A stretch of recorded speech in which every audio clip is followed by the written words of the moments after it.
Boa noite, pessoal. Sejam muito bem-vindos a mais um episódio do Monumental Podcast. Eu sou Eduardo, dono da página Analisa Vasco, e vou ser o apresentador de mais esse programa. Hoje, vamos analisar e comentar sobre a partida entre Nova Iguaçu e Vasco, que vai ser no próximo domingo, dia 17. Aqui comigo estão os amigos de sempre da bancada, os queridos Pedro e Marcos Paulo. Mas antes de apresentar eles, convido todos que estejam aqui conosco a seguir o perfil do Monumental Podcast aqui no Twitter, para que a gente consiga dar início de vez a esse nosso projeto aqui. Também convido todos a comentar aqui na nossa live, participando com a gente da resenha, que a gente vai poder interagir com vocês aqui logo em seguida. A gente vai poder ir lendo isso e de repente respondê-los no próximo programa, sem sombra de dúvidas. Enfim, avisos dados e vamos ao que interessa. Convido primeiramente meu querido amigo Pedro a se apresentar. Chega mais, Pedro. Boa noite, mano. Fala, galera, beleza? Aqui é o Pedro Vasconcelos e é uma honra estar aqui de novo com essa galera excepcional e com esse convidado que, particularmente, eu sou fã desde muito tempo. É um cara que dá uma atenção tremenda aí para os times de menor expressão e para os quatro grandes times cariocas, né? E é sempre uma honra estar aí com o Analisa Vasco, o Central do Cocão, né? Eduardo e o Marcos Paulo, com o nosso saudoso Léo da Scout Vasco. Esse cara é brabo. E vamos para mais um pré-jogo. E hoje vai estar bom demais. Hoje é o mais aguardado. Vai ser um jogão e a gente vai estar aqui para dar todas as informações. É isso, mano. Uma honra te ter aqui comigo para mais um papo. Também convido o querido Marcos Paulo para os mais íntimos Central do Cocão. Chega mais, meu camarada. Seja bem-vindo. Fala, galera, beleza? Feliz de poder estar mais um dia aqui junto com nossos amigos de bancada. Pedro, Scout Vasco, Analisa Vasco e o nosso convidado especial de hoje, Futebol no Rio. Tamo junto, mano. Sempre bom ter aqui você para trocar uma ideia. Agora que já estamos todos apresentados, vamos dar seguimento ao programa. Como de costume, vamos dar o pontapé inicial com a participação dos queridos amigos da Scout Vasco, representados pelo grande querido Léo. Seja novamente bem-vindo e fique à vontade para se apresentar. Fala, galera, fala Eduardo, fala Pedro, Marcos Paulo, um salve a todos vocês, saudações vascaínas a todos. Eu sou o Léo, analista do Scout Vasco, e também estou todos os dias no Comenta Léo em todas as redes sociais. Estamos aqui para bater um papo nesse pré-jogo de Nova Iguaçu e Vasco. Aproveitando que o Léo já se apresentou, vou logo acionar ele aqui. Léo, como é que você lê taticamente esse confronto?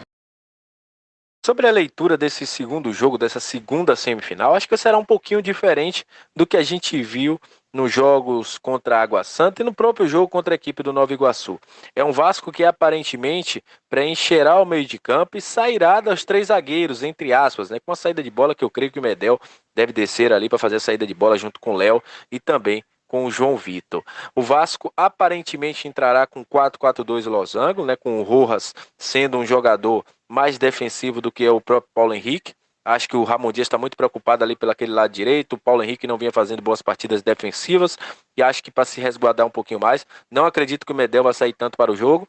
Me preocupam bastante a recomposição que acontecerá com o Praxedes e o Galdame, se assim for confirmada essa escalação, mas um Vasco um pouco mais, um meio de campo um pouco mais robusto. Um time que não vai ficar tão exposto, aparentemente, com essa escalação do Praxedes, com essa subida ali do Medel para um primeiro volante. Acredito que será um jogo um pouco mais equilibrado, mas vamos ver como é que Praxedes e Galdames vão conseguir se entrosar com o Medel ali para evitar que os espaços que estavam acontecendo na frente da zaga não se repitam nesse segundo jogo da semifinal. Perfeito, Léo. Agora, falando um pouco sobre o que foi esse primeiro jogo, como você leu a partida, o que pode ser tirado de proveitoso e o que deve ser mudado em relação a ela para esse segundo jogo. Sobre a leitura do primeiro jogo, é o que a gente falou naquele pré-jogo, né, que a gente fez na sexta-feira anterior ao primeiro jogo da semifinal. Muito espaço deixado no meio de campo. Acho que Galdames é um meia, mas que na recomposição deixou muito a desejar. Zé Gabriel ficou sobrecarregado, é um jogador que historicamente é o cara do bote, e aí acabava que caía 3, 4 jogadores por aquele setor e o Galdames não conseguia voltar. Tem até uma imagem rodando aí nas redes sociais, com Galdames e Zé Gabriel correndo atrás dos jogadores dos meio-campistas e atacantes da equipe do Nova Iguaçu. Acho que essa linha de 5 ali atrás plantada não ajudou. Acho que poderia ter subido mais um pouquinho ali para ajudar essa marcação. E ficou um Vasco muito vulnerável no meio de campo, como a gente já tinha dito aqui no vídeo, na nosso pré-jogo anterior. E acredito que Ramon Dias agora vai tentar tirar proveito, principalmente da parte ofensiva, porque o Vasco, quando chegou ao ataque com o Cleiton, foi muito perigoso, mas que vai se resguardar um pouquinho mais, mantendo um pouquinho mais a posse. E isso aí pode levar o Vasco à vitória contra o Nova Iguaçu. É isso. Agora, para finalizar, queria saber de você se você acha que esse confronto do meio de semana que o Nova Iguaçu teve contra o Internacional pela Copa do Brasil influencia de alguma forma no que o Vasco deve esperar desse confronto no domingo. Sobre o confronto do Nova Iguaçu com o Inter, se isso vai mudar na história do jogo do Vasco contra o Nova Iguaçu, acho que o Nova Iguaçu está muito mais ligado na semifinal do Campeonato Carioca do que propriamente naquele jogo contra o Inter. Foi um time que guerreou até onde pôde, sem Xandinho, sem Carlinhos, que são dois jogadores bastante importantes no campo de ataque da equipe do Nova Iguaçu, mas acho que foi muito mais visando a semifinal. Acho que não dá pra gente olhar e fazer uma leitura de que o Nova Iguaçu pode explorar isso que aconteceu no jogo contra a equipe do Inter. Acho que o Nova Iguaçu entrou muito mais com a cabeça pensando no jogo contra a equipe do Vasco do que propriamente na classificação contra o Inter. Então, acredito que isso não vai mudar, influenciar no jogo contra o Vasco, porque aparentemente foi deixado bem claro, até pelos jogadores poupados, que eles estavam de olho na semifinal do Campeonato Carioca. É isso, Léo. Obrigado pela sua visão. Fica o convite para a galera acompanhar não só a Scout Vasco, mas também o perfil pessoal do Léo e os outros trabalhos dos quais ele participa. Fica à vontade aí para se despedir da galera e divulgar as suas redes, Léo. Valeu, tamo junto. Valeu, galera. Sempre um prazer estar aqui, né, nos pré-jogos, que a gente continue aí com muitos pré-jogos durante o ano. É sempre bom estar aqui. Eu estou sempre no Scout Vasco, aqui no X, no meu Comenta Léo aqui no X também, The Talent aqui no X, The Talent Scouts, e Comenta Léo Vascaíno, Comenta Léo em todas as redes sociais, YouTube, Quai, TikTok, só me procurar que eu vou estar lá fazendo análises táticas e, obviamente, trazendo minha opinião sobre futebol. Um abraço, galera. Sempre um prazer estar junto com vocês. Saudações vascaínas. Valeu, Léo. Agora vamos dar prosseguimento ao programa e, para isso, eu convido o nosso próximo convidado, o querido Luciano Winkler, da página Futebol no Rio, a se apresentar. Seja muito bem-vindo, Luciano. Fala galera, boa noite. É uma honra estar presente aqui nesse bate-papo com vocês. Vamos para a resenha, vamos falar muito sobre a partida. Tenho certeza que a galera vai se amarrar aí. Novamente, seja muito bem-vindo, Luciano. Antes da gente dar início, eu queria que você falasse um pouco do seu livro. Fica à vontade aí, meu amigo. Então, cara, o nome do meu livro é Os Esquecidos, Resgatando a Memória do Futebol Carioca. Eu conto história de clubes, competições, jogadores, títulos que de certa forma foram esquecidos ao longo do tempo, né? Foram muito importantes para o crescimento do futebol carioca e brasileiro no geral, mas acabaram caindo no esquecimento. Algumas histórias do meu livro acabaram sendo reconhecidas já, o que é bem legal, como o título do São Cristóvão, e tem mais coisa em andamento aí para ser reconhecido. Então, galera que se interessar aí, eu tenho certeza que vai gostar bastante. Quem gosta de história, quem gosta de futebol carioca, vai se amarrar. É isso, Luciano. Vamos todos ficar ligados no seu livro, parece muito interessante. Dando seguimento ao programa, vamos dar uma olhada em como joga o Nova Iguaçu. Luciano, o que você pode falar pra gente sobre como o Nova joga? Então, galera, o Nova Iguaçu é um time que gosta de jogar com a bola, é um time que não joga defensivamente, gosta de ter a bola, toques curtos, aproximações, triangulações. Joga com dois pontas bem abertos de qualidade, que é o Bill, para mim um dos principais jogadores do Campeonato Carioca, e o Xandinho, o Bill pela esquerda, o Xandinho pela direita, e o Carlinhos na referência ali, cara. O time usa muitas bolas longas para o Carlinhos. Carlinhos e Medel é um confronto que pode ser decisivo aí nessa partida contra o Vasco. No jogo de ida, Carlinhos ganhou a maioria das bolas, tanto por cima como por baixo, principalmente por cima, né, pela estatura, além de ser muito mais alto, ele tem essa virtude de ser bom no jogo aéreo. Então, o Nova Iguaçu deve explorar bem isso aí. E tem o meia, né, cara? O Iago, o articulador da equipe ali, é um jogador de bastante qualidade, é do Fluminense, ele, da categoria de base do Fluminense. E o time do Nova Iguaçu se movimenta bastante em torno do Iago ali, é um ótimo time. Perfeito, Luciano. Sobre como esse confronto deve ser, o que você imagina para essa partida? Qual a sua expectativa, taticamente falando, para esse jogo da volta? Cara, eu imagino que o Nova Iguaçu vai explorar bastante às costas dos volantes do Vasco. O Vasco tem jogado com uma linha de 5 atrás e só 2 homens na frente. Então o Nova Iguaçu explorou bastante isso no jogo de ida e vai tentar fazer de novo, caso o Vasco não faça nada para inibir essa aposta do Nova Iguaçu. O Nova Iguaçu vai tentar trabalhar ali nas entrelinhas e bastante finalizações de fora da área, né, cara? O Nova Iguaçu tem feito isso contra os grandes e vem dando certo. Pegou ali na intermediária, chuta pro gol. O Nova Iguaçu defensivamente é um time que se fecha numa marcação por encaixe setorizado. Cada um na sua área. Apareceu ali, morde. E isso faz com que o time não sobe muita pressão, mas faz com que na saída de bola adversária ali, já mais no meio campo, o time roube muitas bolas e leve muito perigo ao adversário. Foi assim com o Vasco no primeiro jogo, inclusive na Taça Guanabara. Na Taça Guanabara, o segundo gol do Nova Iguaçu, se vocês forem ver, foi assim. Foi numa roubada de bola ali no meio campo. Então o Nova Iguaçu vai explorar bastante esses pontos aí. Agora, sobre a problemática da definição do palco da partida. Acha que isso vai ter alguma influência no andamento dela? Cara, isso é um tema bem polêmico mesmo, né? Como a gente já sabe. Eu acredito que isso não vai influenciar nada na partida, né, cara? É mais um jogo de bastidores durante a semana, até meio cansativo já nessa história. Mas enfim, ainda bem que foi no Maracanã. Semifinal, final do Campeonato Carioca tem que ser no Maracanã. E é isso que importa. Dentro de campo isso não vai influenciar em nada, não. É isso, Luciano. Obrigado pela sua visão. Fica aqui também um agradecimento por topar participar aqui conosco e fica o convite para participar futuramente. Será uma honra recebê-lo. Fica à vontade para se despedir também. E fica aqui a nossa indicação de seguir não só o perfil do Futebol no Rio, mas também o perfil pessoal do Luciano, que ele fala de futebol também. E lógico, ficar ligado aí no livro dele, que promete muito. Valeu, Luciano. Tamo junto. E eu que agradeço, meu amigo. Eu que agradeço pelo convite, por estar podendo participar aqui. Como eu falei lá no início, é uma honra. E com certeza vou vir mais vezes, cara. Com certeza.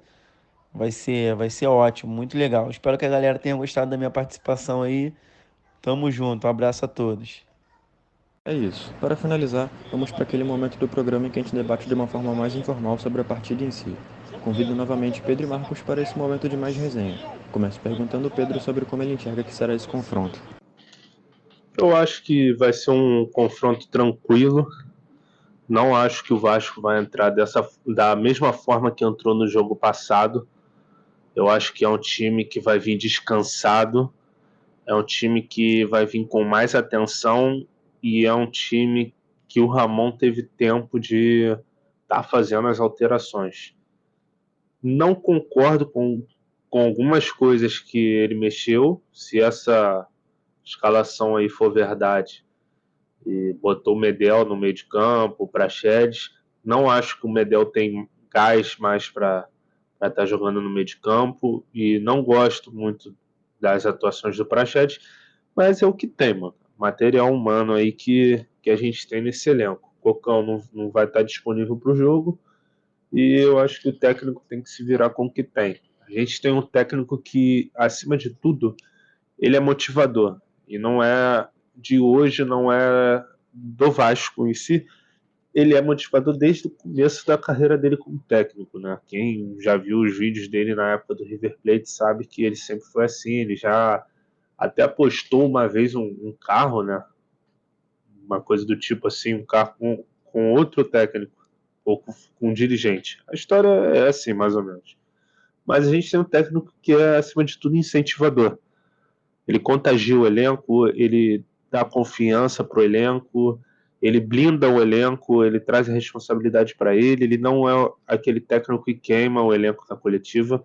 Então eu acho que vai ser uma partida tranquila, com o Vasco que vem confiante, mesmo com a pressão, que a pressão é do Vasco.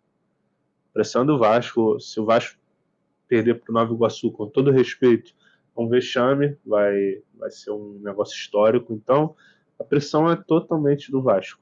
E a torcida vai estar lá, vai estar apoiando, vai estar cantando os 90 minutos, então acho que o Vasco não tem nada a temer e mesmo com essa pressão pode tornar isso uma partida fácil.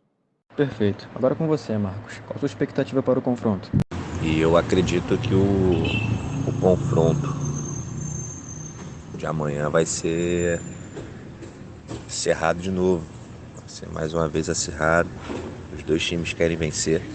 Nova Iguaçu, inclusive, poupou o time para para jogar o Campeonato Carioca, abriu mão da Copa do Brasil. E o Vasco tem alguns desfalques, né, como o Paulinho já ia, a gente já sabe, mas ainda tem o Matheus Cocão, Matheus Carvalho, que foi expulso no último jogo, um jogador que a gente não pode contar. Eu confio no Ramon, vamos ver o que ele armou aí pra gente, pra essa semifinal. E se tudo der certo, a gente vai seguir para as finais. É isso. Dando seguimento, vamos debater sobre o impacto da indefinição do palco da partida para o jogo em si. Começando com o Marcos, como você analisaria essa questão e o seu impacto na maneira dos times desempenharem em campo? Eu acho que essa dificuldade aí imposta por esse consórcio do Maracanã hoje em dia, acho que acaba atrapalhando um pouco o espetáculo, né? Eu acho que dentro de campo em si não atrapalha tanto. Eu acho que a pior parte são as torcidas em si, né? Os torcedores que não sabem aonde vai ser o jogo, se ia ser no Maracanã, se ia ser lá em Volta Redonda. É, Essa demora em relação à logística dos ingressos, você não sabe quando que vai começar a vender, quando que a gente pode comprar, aí gera um transtorno, porque na quinta-feira, se não me engano, foi quando abriu 5h30 da tarde, já tinha 40 mil torcedores para comprar ingresso no site. Eu acho que esse é o grande problema desses empecilhos aí, que acaba sendo causados pelo consórcio do Maracanã hoje em dia, né? Eu acho que o Maracanã, pelo fato de ser um estádio de todos, né?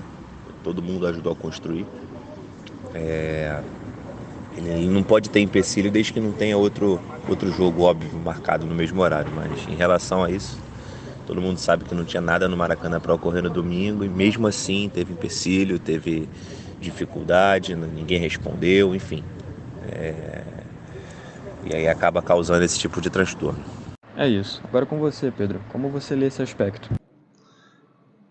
Então, em relação ao impacto que a indefinição do palco da partida teve para o jogo, eu não acho que é uma coisa que interferiu muito, não nos jogadores. Eu acho que hoje, com a Vasco SAF, a diretoria no geral e a comissão técnica, ela meio que blinda os jogadores.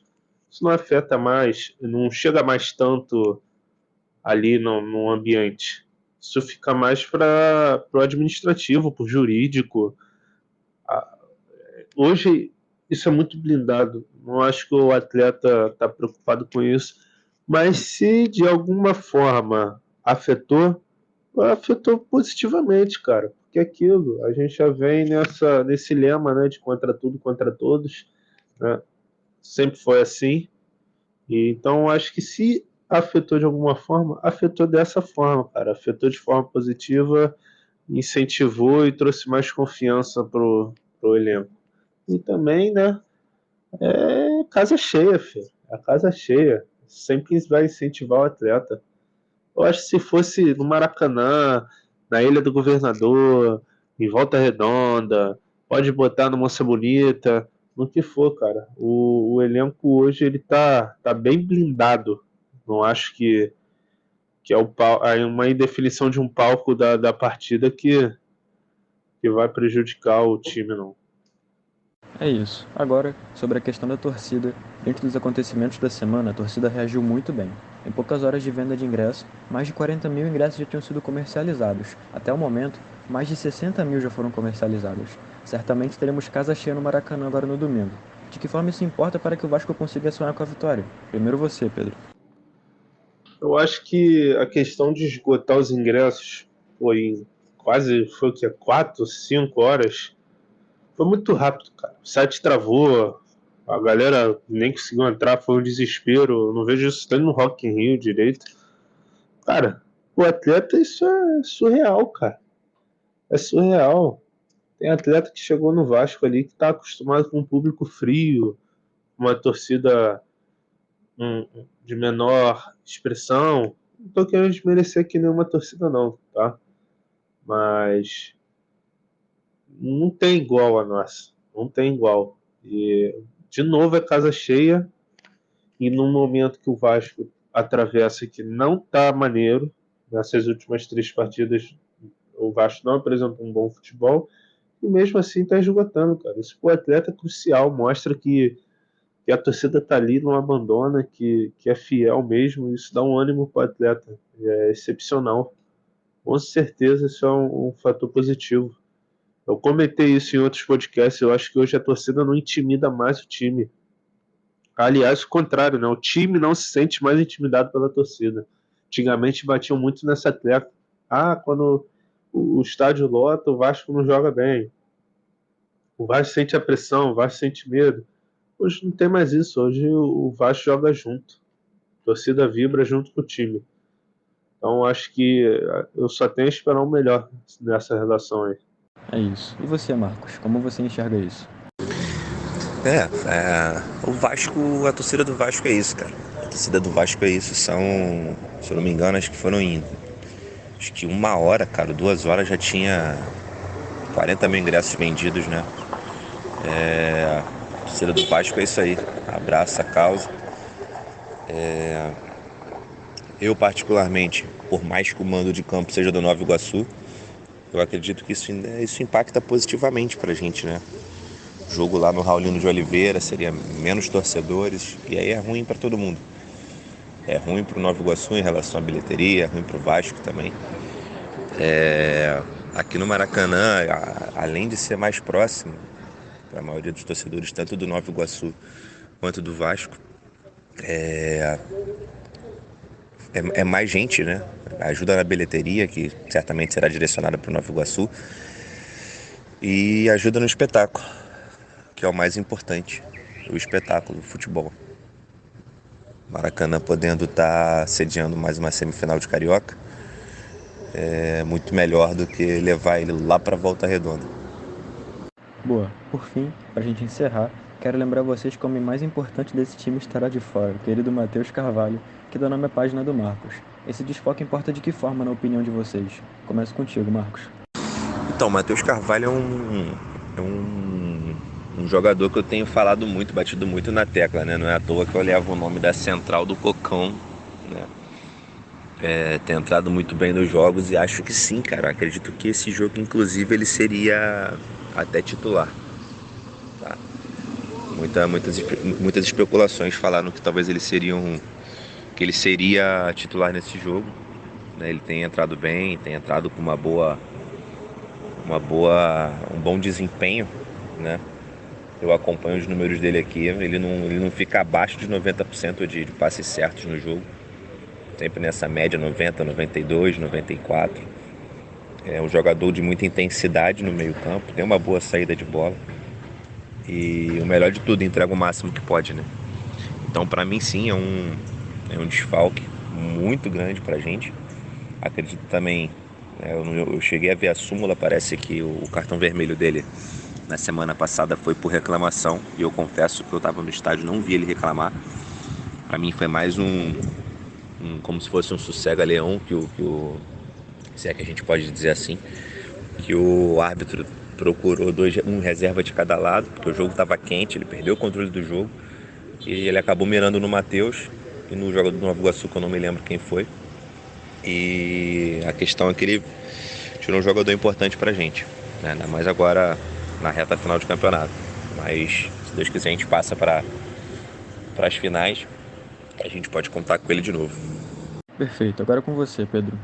Então, cara, eu acho que esse desfalque do nosso querido Cocão, cara, não acho que vá prejudicar o Vasco. Sendo bem honesto aqui, mas eu acho que meio que interrompe um pouco a sequência que o atleta estava tendo. E essa sequência estava sendo bem recebida pela torcida, né? A torcida estava gostando. No último jogo, inclusive, gritaram o nome dele. Eu acho que vai atrapalhar um pouco a sequência do atleta. Talvez ele até seria titular, né? Porque pela escalação que vazou, o titular vai ser o Praxedes, né? E o Cocão estava acima. Então acho que o Cocão seria titular. Essa expulsão acabou prejudicando ele. Mas não acho que vai impactar tanto assim na partida. apesar de estar triste, gosto do futebol dele e, de fato, tenho a curiosidade de ver ele começando como titular. É isso, galera, e com isso encerramos aqui o programa. Obrigado a todos que acompanharam até o final. Não deixe de seguir o perfil do podcast para acompanhar os próximos programas e também a programação, logicamente. Eu sou o Eduardo, mas por aqui na rede costumo ser chamado de Analisa Vasco. Comigo esteve o Pedro Vasconcelos, que tem o perfil pessoal dele aqui na rede, e o Marcos Paulo, que aqui na rede é conhecido pela Central do Cocão. Também participaram conosco o querido Léo da Scout Vasco e também o querido Luciano do Futebol no Rio. Sigam todos, porque são conteúdos muito bons. Valeu a todos, eu já me despeço, deixei o espaço para o Pedro e para o Marco se despedirem também. Tamo junto e até a próxima. Valeu, galera. Obrigado a todo mundo que chegou até o final.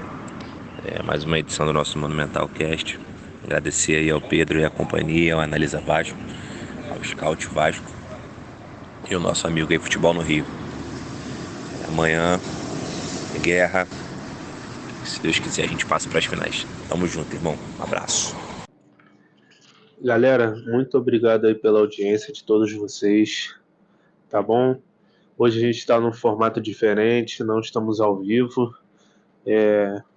Aconteceram empecilhos que impediram o nosso encontro ao vivo, desde já eu peço desculpa a vocês, mas aproveito também para perguntar se vocês gostaram desse novo formato, ou se vocês preferiam ao vivo e tal. Deixa a opinião aí de vocês, tá?